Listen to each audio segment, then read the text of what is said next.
You Abu sir. हाय। कैसा रहा ये वक्त लॉकडाउन का, और उसी लॉकडाउन के वक्त में बेटी को भी विदा किया? लॉकडाउन के टाइम पे मैं बिज़ी था अपने रिकॉर्डिंग्स में। मैंने वैसे अक्टूबर ऑनवर्ड्स ही मैं ज़्यादा इंडोर काम कर रहा था, ऑफिस में कम जा रहा था। और ऑफिस में जब जाता था मैं बहुत से maybe twice a week और थ्राइस अ वीक, वेर काम काज जब साइनिंग पेपर्स होते थे ये सब, क्योंकि ऑफिस बेसिकली रिहर्सल रूम था और शोज़ नहीं हो रहे थे उस वक्त, तो कम हो गया था। और मैं यहाँ रिकॉर्डिंग्स कर रहा था, मैंने यहाँ मशीनें लगाई हुई थी और मैं रिकॉर्डिंग में बहुत बिजी था और बहुत सारे मैंने गाने रिकॉर्ड किए, तो उसमें मैं बिज़ी हो गया था। तो इन अ वे मैंने अपना रूटीन को इतना वैसे बना लिया था। हाँ, वो जो चीज़ें हैं, लोगों से मिलना और सोशल इंटरेक्शन, पार्टीज़ पे जाना या किसी फ्रेंड से बात करना, किसी घर पे खाना वाना खाने जाना, वो सब नहीं था। मगर otherwise it was a very comfortable time, except that you got to see so many tragedies in the film industry. You got so many tragedies outside, seeing the loss of life. These were all tragic occurrences और उसकी वजह से दिल ख़राब होता था।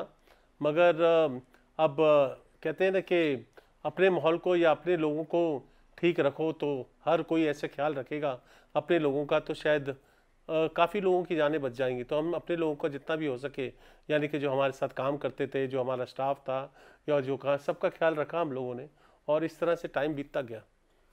अबू जी, आपने भी जिक्र किया कि बहुत बॉलीवुड की जब मैं बात करता हूँ, ऋषि कपूर साहब, इरफान खान साहब ऐसे वक्त में गए जहाँ ऑलरेडी हिंदुस्तान एक बीमारी से, पूरी दुनिया एक बीमारी से जूझ रही थी।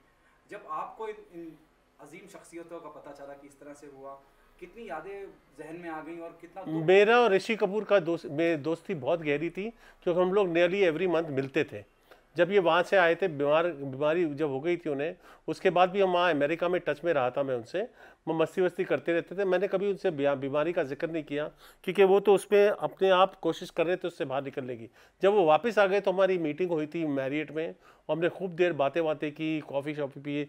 और उस वक्त तो उन्होंने कुछ बात नहीं की बीमारी के बारे में, और मुझे भी कुछ, उन्हें बोला मैं बिल्कुल ठीक हूँ, मैं खा पी सकता हूँ जो भी चीज़ें हैं। और कुछ गिफ्ट्स आए थे बाहर से, तो वो मैं उनको लिए लेके गया था, तो उनको दिए थे।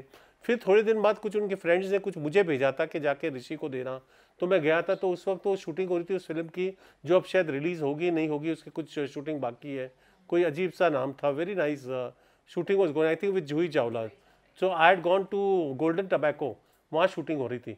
तो गोल्डन टबैको में मैं गया था, वहाँ हम लोग बैठे थे, मेकअप मैन में वेट कर रहा था, क्योंकि वो ऊपर शूटिंग कर रहे थे।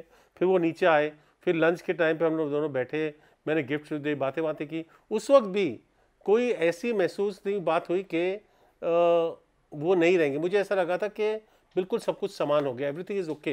एंड देन आफ्टर एक महीने का जो दौरान था ना, जब ये कोविड हुआ और बीमारियां हुई और लॉकडाउन जैसे सब प्रोसीजर हुए, उस पीरियड में मेरी बात नहीं हुई उनसे। And next day one day I got the news that he is no more. So that shock was terrible because I was close to him. Irrfan Khan को मैं एक बार मिला था, और he was just a kind of acquaintance to me. तो मैं उनके बारे में ज़्यादा नहीं जानता था, मैं इतना जानता था कि उनको भी बीमारी ने बहुत मुसीबत में डाल दिया था, और मैं सोचता था कि वो भी शायद जीत जाएंगे इस बीमारी से। दोनों शख्सियत ऐसे थे, मैंने सोचा था कुछ नहीं होगा इन लोगों को, मगर अनफॉर्चुनेटली दिस हैपेंड। मगर worst and worst was what happened to a young boy called Sushant Singh Rajput, because वो तो लाइक फ़ोन ही हाथ से गिर गया। यू कांट इवन बिलीव कि ऐसा कुछ हो सकता है। मैं उससे मिला था लोनावला में, जब हम लोग डेला रिसोर्ट्स में थे और वहाँ खड़ा था, तब वो टीवी सीरियल्स कर रहा था। मतलब एक ही टीवी से बहुत पॉपुलर था, पवित्र रिश्ता, और both of them, he and Ankita Lokhande was very very famous. तो मैं उससे गया था, हाथ हाथ मैंने उससे मिलाया था, क्या I think you are a super actor and this and that, बातें बातें की थी। उसने कहा था नहीं मैं छोड़ रहा हूँ, अभी मैं फिल्मों में जा रहा हूँ। तो सर अपने पीक के ऊपर ये आदमी ये सब काम छोड़ के बोलता है अगर मैंने फिल्म का नहीं हुआ तो कहता फिर मैं अमेरिका जाके कुछ और करूँगा, ऐसे मुझे बोलता था। तो मैं उसको देखता था कि व्हाट अ डिटरमिन्ड गाय। और next I know he is very famous in films and everything was going great for him. I think everything was fine. मुझे और कुछ उसके बारे में मालूम नहीं, कि मैं एक बार यहाँ मिला था चाय कॉफ़ी में, वो अंकिता लोखंडे और सब, तब तक उनका दौर वहाँ का चल रहा था, वो साथ फिल्मों में सक्सेसफुल हो चुका था। तब मैंने हेलो हाय करके मैं वहाँ से निकल गया। बस मेरी इसके साथ इतनी इंटरेक्शन हुई है, but I saw great future for him because it was a brilliant performer. और मुझे ऐसा लगता था कि ये अपने वक्त का, जैसे आयुष्मान खुराना बहुत टॉप पे है, ये भी अपने नंबर 1 के लेवल का हीरो है। और न्यू जनरेशन का नंबर 1 नंबर 2 यही 2 लड़के होंगे. All of a sudden I see is committed suicide. Now that shock was very bad. I tell you this Covid में बहुत अच्छे लोगों की, जिन लोगों, और ओवर एंड अबव एक बहुत बड़े पोएट जो जितने भी गाने आप मेरे सुनते हो वो सब वो लिखते थे. उनका नाम था अनवर सागर. योगेश जी के बारे में बात करूंगा मैं, मगर मेरी पोइट्री सब लिखते थे अनवर सागर. और अनवर सागर हर दिन रात को मुझे 100 गाने भेजते थे. हर दिन मुझे समझ नहीं आता था, वो मेरे को चैलेंज करते थे तो भी बना इनको, तो मैं बना देता था. तो वो सुनते थे.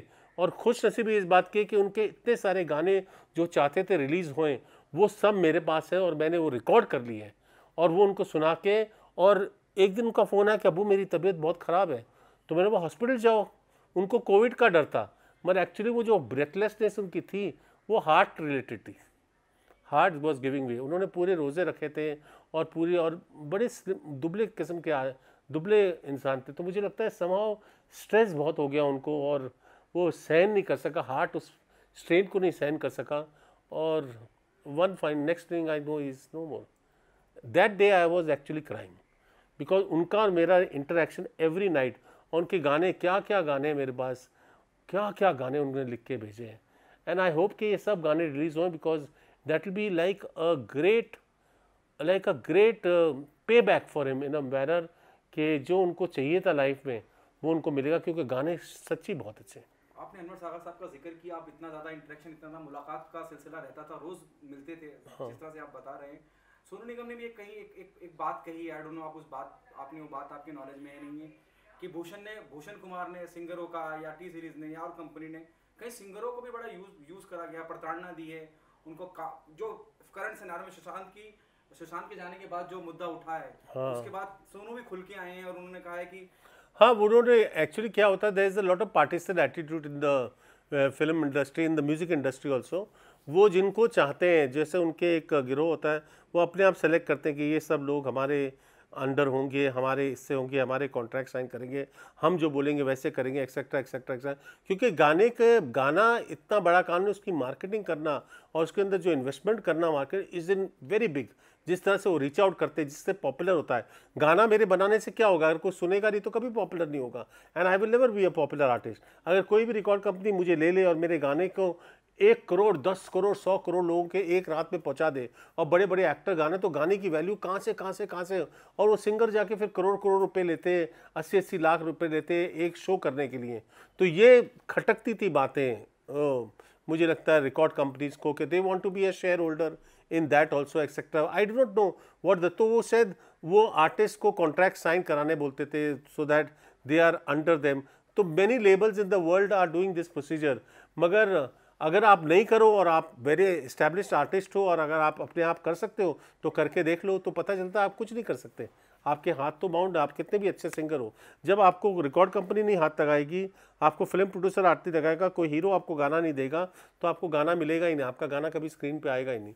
So that means that there is a control factor on even celebrities. मतलब कोई एक नए बच्चे की तो बात छोड़ो, नए किसी की तो कुछ नहीं होना, नए बच्चे को तो कहीं मौका ही नहीं मिलना. मगर जो बड़े बड़े सिंगर्स हैं उनके साथ भी ये एटीट्यूड है कि हम आपको कभी उठा सकते हैं, कभी आपको एक गाना देना देंगे, नहीं देना नहीं देंगे. हम किसी नए लड़के को गवा के गाना सुपरहिट कर सकते हैं. और गाना सुपरहिट करने के लिए तो मेरे डैडी बोलते थे क्लियर है, गाना बजना चाहिए, लोगों को सुनना चाहिए. जब तक आप गाना नहीं सुनो, एक बार मैंने नया गाना आपको सुना दिया, वो आपको याद थोड़ी रहेगा.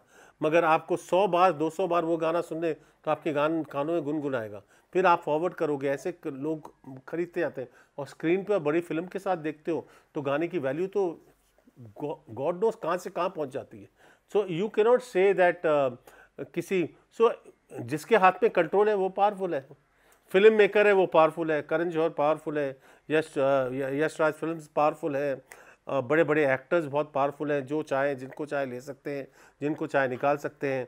That is all, it's all in. I think that could be in every business, that could be in every field, that could be everywhere. So जिसे कहते हैं nepotism.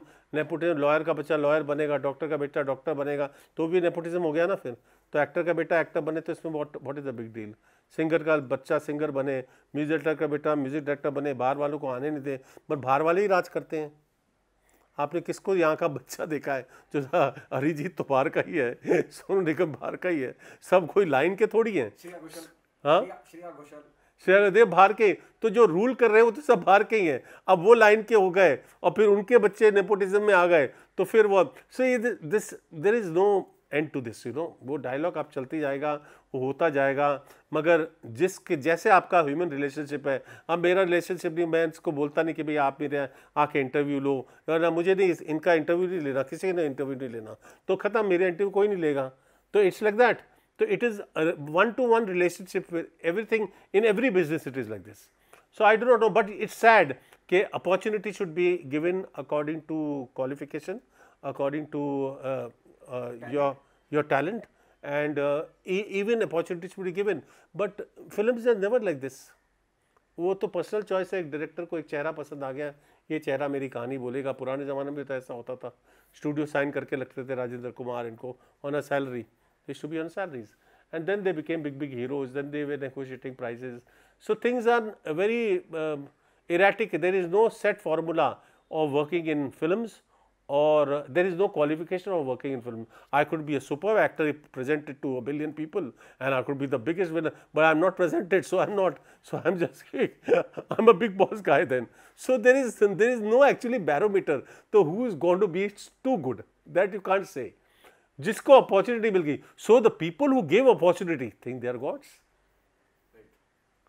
Think they are god. But वो राजेश खन्ना जी की बात याद आती है मुझे, वो कहती है मैं मान गया कि डायरेक्टर कमाल है, राइटर कमाल होता है, सब कुछ कमाल होता है, मगर जब कैमरा ऑन होता है तब तो मैं ही होता हूँ।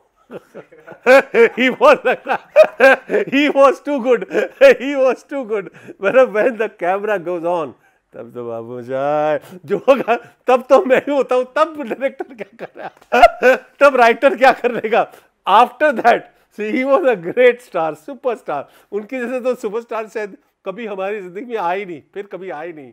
और तो he was like that, he actually said it कि I agree script king, but what would they do if I were told to cry?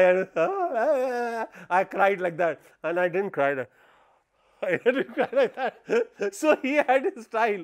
So he said very clearly, see, everything is great. Ultimately, I have got that quality. So there are great artists, there are great singers. Sonu Nigam is a great singer. He's a great stage performer also. But there are so many, millions of them, you know, who will not see a 10,000 rupee or 20,000 rupee on stage. And there are people who are making maybe crores and crores on stage and things like that. So there is this disparity has to come to some level. I don't know what level it can come to, but there are artists everywhere. Opportunity is something that is lacking. Okay, Abu साहब, सलमान खान का भी कहीं जिक्र आ रहा है सुशांत के आत्महत्या के बाद, कई अलग-अलग तरह के आरोप प्रत्यारोप का दौर चालू है। मगर सुशांत सिंह का और सलमान खान का कनेक्शन क्या है, वो बात समझिए। अभिनव कश्यप ने भी बोला है कि इस तरह से बुली करते हैं और ये पूरा कैंप है, करण जौहर और ये वो सब मिलके पूरा उनका ग्रुप है। सलमान खान का ग्रुप करण जौहर का ग्रुप नहीं है। सलमान खान इज सलमान खान, वो अपना काम करते हैं। I don't know understand how Salman Khan is connected to Sushant Singh Rajput. Sushant Singh Rajput is connected to that Karan Johar. He is connected to Yash Chopra films, where Salman Khan is not connected to both the banners. He does his individual films. He does his individual style. हाँ, that Abhinav Kashyap का story is very simple. उनको दबंग 1 बनी थी, super hit, उन्होंने बोला था आप दबंग 2 हमारे लिए बनाओ, वो भागे थे कि मैं दबंग क्यों बनाऊं। जब उनको franchise as a business the Khans wanted Dabangg 2 to come out, which would be equally successful with him as a director. But he said, no, I don't want to direct. That's when Arbaz had to take over and film was a super hit. So their calculation was right. So if somebody, for them, it is like somebody letting go of a ship after you got an opportunity from us. You let go of us. So he let go of him or they let go of him. That's the two different stories. I have heard that he did not do it, which he agrees on paper. That I did not do it because मैं फिर वो दबंग 3 करना पड़ता मुझे, फिर मैं दबंग ही करने वाला हो जाता। फिर ये अरे इस लाइन में तो यही है ना कि मनमोहन देसाई हम लोग को सिखाते थे, हम लोग वेरी क्लोज थे, मनमोहन देसाई अन्नू के म्यूजिक देते थे, हम लोग सब साथ में बैठते थे। मनमोहन देसाई बोलता, मैंने बोला मनमोहन जी आप ये पिक्चर, आपको मनमोहन देसाई की फिल्में पता है कि नहीं? हाँ हाँ सर, अमर अकबर अमर एंथनी, अकबर ये एंथनी, ये नसीब। जो फॉर्मूला है कि बच्चा बिगिनिंग में खो गया और फिर बच्चा ने बोलता बो एंड ही टू, और ही इज अ फेयर चश्मिश, fair looking guy, you know, white कपड़े, अबू गाड़ी जब पटरी पे चढ़ रही हो ना तो उसको कभी उतारना नहीं चाहिए, समझे कि नहीं? You agree with me? Yes sir, I agree totally. तो बच्चा तूफान आया, ये आया, बाढ़ आई, बच्चे एक इधर, बच्चा एक उधर, बच्चा एक उधर और बच्चा एक उधर, और फिर वो बच्चे ऐसे मिल रहे हैं, पब्लिक देख रही है, खून की बोतलें जा रही है, people are watching and people are loving it. बोलता I am a fool if I don't do the same formula again, because running when it stops running I stop making. So it's like that कि जब वो कोई चीज चल रही है, उनके दमक, उनका एक सिग्नल, फिल्म इंडस्ट्री की बात में लोग नहीं समझते, कब आउट हो जाते हैं you don't even know. Out इसलिए होते हैं कि they did not commit to that thing at that time. Pseudo intellectual बनने की कोई जरूरत नहीं है। पब्लिक आपको देख रही है ना, पब्लिक को मजा आ रहा है ना पिक्चर देखने, वो पार्ट 2 भी गई देख रहे हैं, पार्ट 3 भी गई देख रहे हैं, तो दैट मीन्स दे, चलो एट सम पॉइंट पार्ट 5 तक बंद हो जाती, मगर आपकी तो रोटी रोजी फिक्स हो जाती ना, आप तो बना रहे हो फिल्में, यू आर देयर, बीच में आप अपनी सूडो इंटेलेक्चुअल फिल्में बना लेते, जो आप बना रहे थे। कमर्शियल डायरेक्टर इतना बड़ा सक्सेसफुल हुआ मींस क्या, Dabangg, what a film. Now you try to, now you blame somebody for it. अरे आपको अब यहाँ लोग तरस रहे, एक गाना मेरा ले लो यार, एक गाना मेरा चला दो, एक गाना, मेरा गाना भी सुपर, मेरे सलमान को बेचा है, दिल क्या तेरे नाम कर दिया तूने जीना हराम कर दिया, दिल क्या तेरे नाम कर दिया तूने जीना हराम कर दिया, मैं हो गया मशहूर दुनिया में, दूर दूर इतना मुझे बदनाम कर दिया, दिल क्या तेरे नाम कर दिया। ऐसे गाने बनाए हुए अच्छे गाने चलेंगे जरूर, मगर प्रेजेंट होने चाहिए ना। गाने घर में सुन लो आप, या प्रेजेंटेशन हो गई, सब कुछ हो गया, दुनिया में नाम हो गया, फिर आप वॉकआउट करते हो, फिर उसको गाली देते हो। That I found is all. Salman Khan has no association with this boy, and I don't think he will interfere because he is launching a lot of young boys. So I don't think he interferes. He doesn't have time for this shit. So whatever is happening must be happening with other people. I don't know, but this much I know कि he doesn't have time. वो अभिनव कश्यप की कहानी तो मैंने आपको सुना दी। मैं होता अभिनव कश्यप तो मैं 1 से लेके 10 तक दबंग बनाते रहता, क्योंकि we know what is being idle sitting at home when you don't have work. चलो, people don't understand this in this film industry. Any time you want to sit at home, बैठ जाओ कोने में। ठीक है सर, थैंक यू। ओके, इनम बस।